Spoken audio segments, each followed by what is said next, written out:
Hi guys, welcome back to my channel, and today we'll be talking about another question called Huffman decoding. And this is what the question looks like on HackerRank, and you can go check it out. I have mentioned the link in the description, and here's the sample input that we'll be discussing later.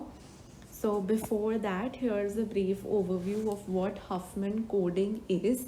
And if you are totally new to the concept, then I would suggest that you uh, go through a short article on it, or go through a short video, because otherwise this video would get very long. So I have mentioned the two basic points here. That is, here in this Huffman coding, we assign variable length codes to input characters based on their frequencies. The most frequent character gets the smallest code, and the least frequent character gets the largest code.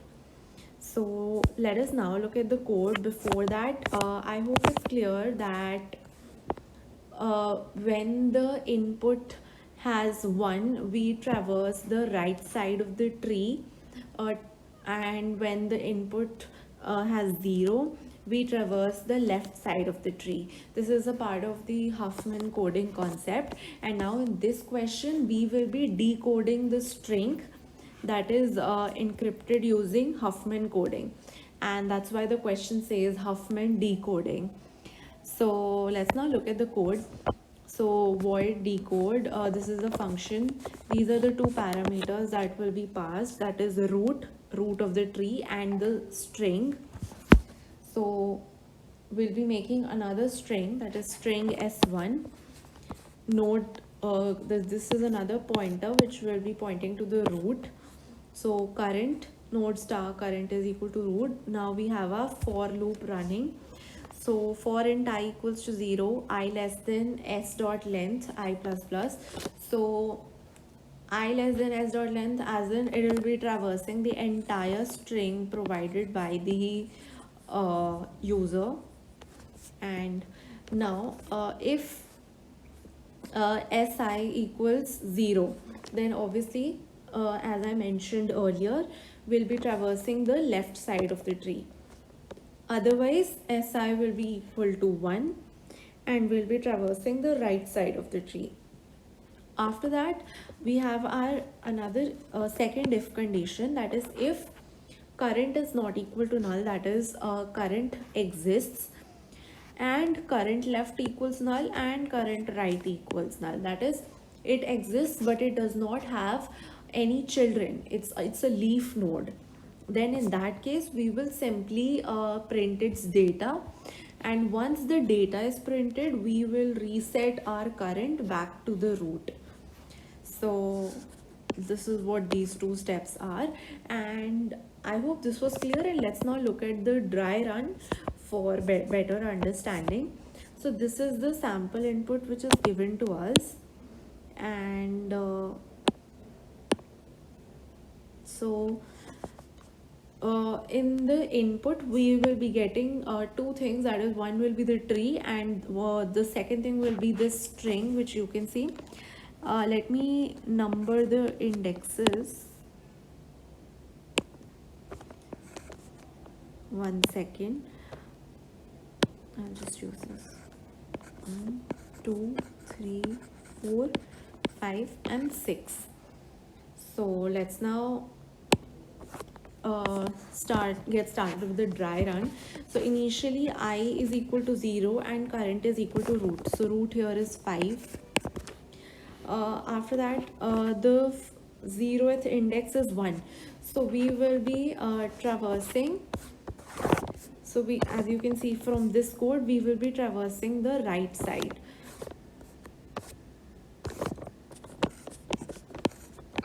We will be traversing the right side, which is 3. The right child is 3. And since now 3 is a leaf node, we will simply print its data, A. So once this is done, we will reset the current back to the root. So now I equals 1, and now it is again 5. After this, we have a 0.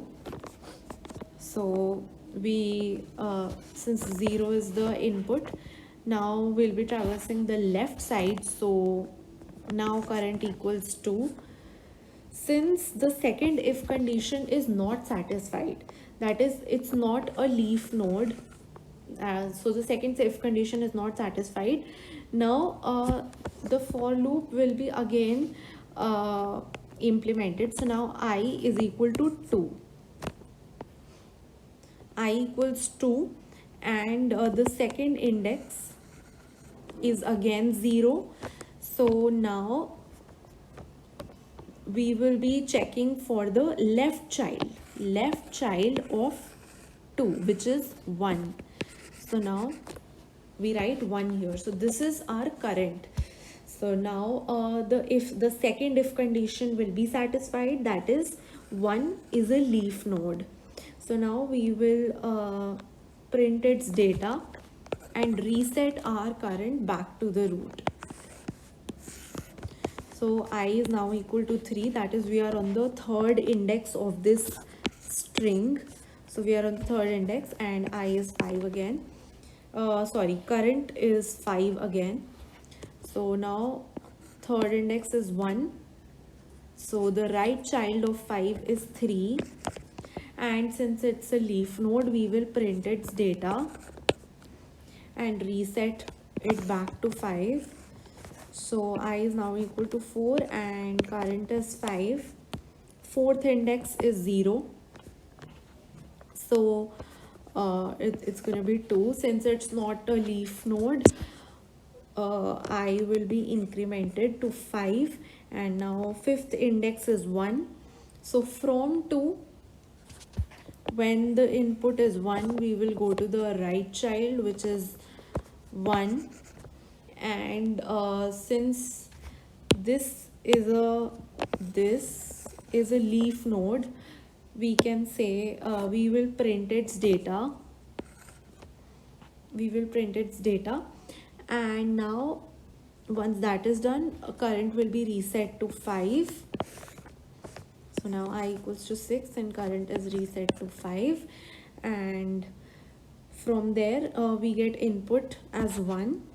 So we will look for the right child of 5, which is 3. Now since this 3 is a leaf node, we will print its data A, and once that is done, we'll be coming out of the for loop, and this will be the final output that will be printed. So this is what is expected. As you can see, sample output is ABACA, as you can see here, and that is what we have got from the dry run. So this code is working correctly, and let's now code this on the compiler. So let's now code the solution. So first we'll be initializing another string, that is string s1, then node star current equals root, and then we have a for loop. So for int I equals 0, I less than s dot length I plus plus. So from here we'll be having our two if conditions. So if si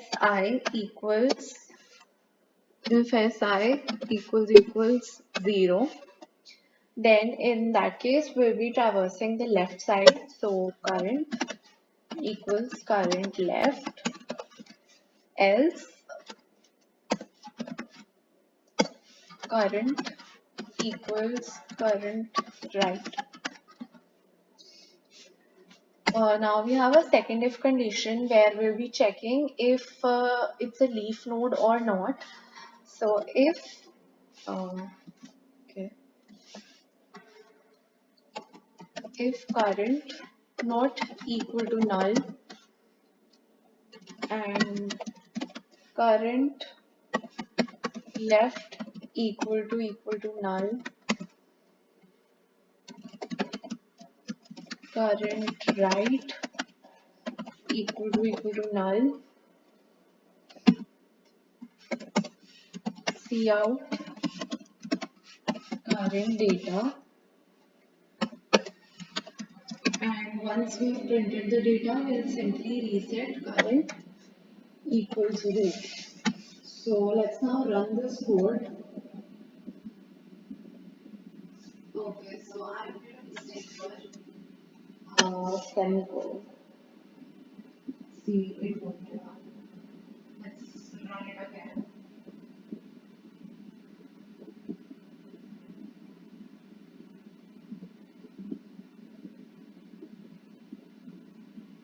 Okay, so this was the rest case that we discussed, and let's now submit the code.